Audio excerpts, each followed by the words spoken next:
essayer en tant que pour lui. En fait, il voulait d'avoir plus d'être plus près du foil, comme ça c'est plus sensible. Plus de précision. Ouais. Alors je me suis dit, alors c'est moi qui ai créé l'idée de faire ça, c'est lui qui voulait être plus près du foil. Alors je me suis dit, bon, je vais couper et faire moins épais, comme ça tu es plus près. Plutôt que de creuser le pont. Oui, parce qu'avec le pont creusé, moi je trouve que tu es plus bas, c'est différent. C'est d'avoir ces deux niveaux différents. Je crois. C'est peut-être pas aussi confortable, mais j'ai jamais essayé, donc je peux pas dire. So. Alors j'ai fait le premier proto et c'est moi qui l'ai essayé en premier, en ramant. Et j'ai pris une vague et directement j'ai vu que ça décrochait de l'eau beaucoup plus vite. Dès que tu as un peu de vitesse. Alors j'ai dit, putain c'est top, ça tombe plus vite, tu sens le foil, c'est plus direct et ça part, ça se décroche de l'eau beaucoup plus vite. Alors, j'ai dit, putain c'est top parce que c'est un autre truc qu'on découvre. Et ça vient du fait que c'est le contact pied qui... Non. Si tu vois comme ça, regarde, t'es sur l'eau et que tu avances. Et à 2 nœuds, le foil commence à partir et l'eau est là. Ouais, donc il n'y a plus d'eau. Il n'y a plus d'eau. On est resté avec ça. C'est un simple concave qui devient de plus en plus creux. Comme ça aussi, tu vois, tu as je sais pas comment dire, une assiette de planning qui est assez petit. Alors il faut que ça soit assez plat et direct et que l'eau peut... Un peu un effet tunnel pour dégager facilement. Mais aussi ça te donne de stabilité et du directionalness. Parce que c'est quand même tu as du drive. Ouais, exact. Et tu as besoin du drive. Parce qu'il y a moins de surface qui touche. Voilà, et quand tu es dans l'air, quand tu pars, tu es debout. Et c'est sûr que c'est un peu moins stable. Mais dès que tu as un peu de vitesse et tu te mets debout, c'est stable. Et ça glisse, c'est très souple. Et le départ de l'eau, c'est magnifique. C'est comme un avion, ça départ. Et en plus, les gars qui sont très très forts, des fois ils ont du mal parce qu'ils ont l'habitude de ça, ils ont l'habitude de pomper et de pousser sur ça. Du coup ça freine et la planche attaque. Ouais, mais eux ils arrivent parce qu'ils poussent et ils arrivent parce qu'ils sont forts. Là il ne faut pas trop pousser et tu fais juste un tic-tac et tu le fais plat, après c'est parti.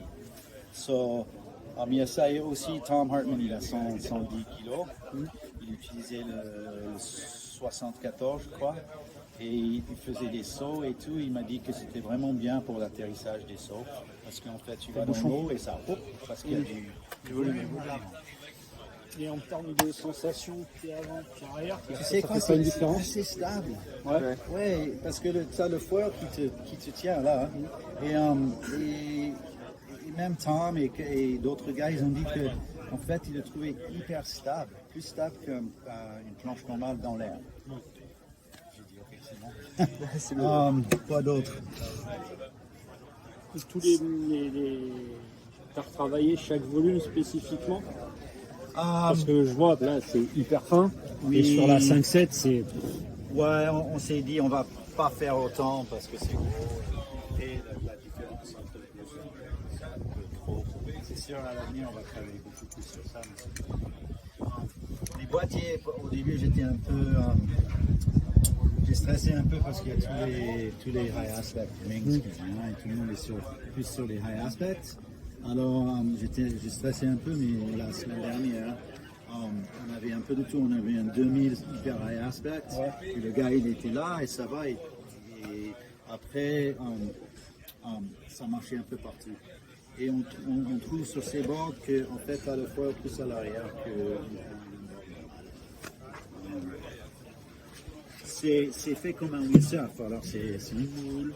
C'est du sandwich PVC 3 mm des deux côtés. Sur ça, on ne les découpe pas, c'est entier, c'est pas coupé. Ouais, c'est sous vide. on a des single renforts de carbone ici, des deux côtés. Il y a des lattes de 3 mm. Tu vois, deux lattes, et c'est ça que le boîtier, ça rentre dedans, comme ça c'est solide. Donc en fait, c'est une connexion pied avant, pied arrière, Exact. avec le même stringer qui permet d'avoir... Ça et le carbone le aussi, carbone. on a les deux. Parce que c'est hyper important que c'est rigide entre tes pieds et le fond. Et vous le savez. Après, on a un peu les nouvelles pads MFC, c'est un peu plus... Ouais, il est plus doux celui-là. Et ça, c'est plus pas rigide, mais un peu rough. Ça vient avec 3 straps. Il y a le leash cap.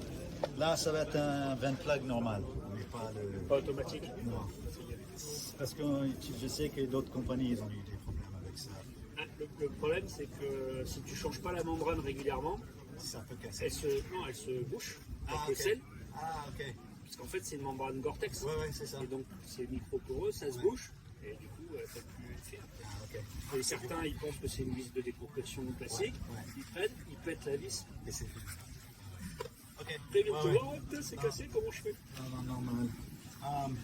Et là, par contre, tu peux pas mettre goofy ou régular. Ouais, tu peux. Là. Yes, sir. Ouais. So. Et quoi d'autre?